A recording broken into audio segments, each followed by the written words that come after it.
Hey Besties, welcome back to my channel. My name is BLACSIREN and how are we doing today? Are we sad? Happy? Let me know in the comments. You're probably gonna ask, what are we doing today, Siren? I'm gonna read you a creepy story that I found on the internet.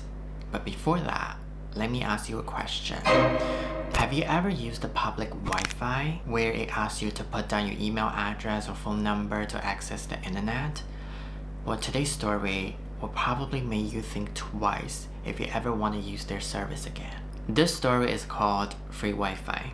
There's a girl whose name is Susan. She's a 16-year-old student who lives in Russia. Her father doesn't make a lot of money and her family isn't very wealthy. There are a lot of things that they cannot afford, one of which is the internet. One day, while Susan was at school, one of her friends told her that she had heard about a new service that gives you free access to the internet, which was called Free Wi-Fi. And all you gotta do was to connect to their network, and then you can browse your favorite content without having to pay a thing. It sounded too good to be true, right? That night, when she got home, she decided to try it out. She opened up her laptop and searched for the network called Free Wi-Fi. The signal was excellent, so she selected it and clicked Connect. Her internet browser popped up. With black background and sinister red letters, there was a message. Welcome to Free Wi-Fi. Thank you for visiting. We don't require any payment. We don't require any registrations. All we ask is for some basic information about our visitors. Please answer the following question. There were 4 pictures on the page. A bus, a boat, a train, and a plane. Underneath the pictures, there was a question. What is your usual transportation? She started thinking, her dad doesn't own a car, and they could never afford to go anywhere on holidays. She doesn't use any transportation, so she chose the train at random and clicked on it. A thank you message appeared on the screen and then she was able to browse the internet. She was delighted. This was the answer to all of my problems, she said. Now I could set up a Facebook account and keep in touch with my friends on social medias. The next day, however, as she was watching TV, the show was interrupted by a breaking news alert. The local news reporter was saying that there had happened a terrible accident. A train had derailed and come off the tracks just as it was crossing the bridge. Several carriages plunged into the river below and almost everyone on board died. She was terrified.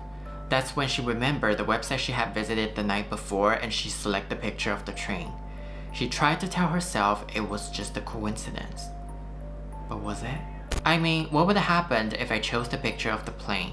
Would it happen the plane crashed the next day? The idea was just ludicrous. That night, she needed to use the internet again. So she connected to the free Wi-Fi network and once again, the same page popped up. But only this time, the question was different. There were 4 pictures of houses. A bungalow, a 2-story house, a 3-story house, and an apartment building. Underneath the pictures, there was a question.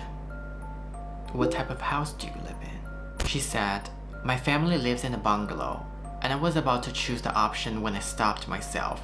My finger hovered over the mouse button, but I couldn't click it. What if my suspicions were true? I wondered.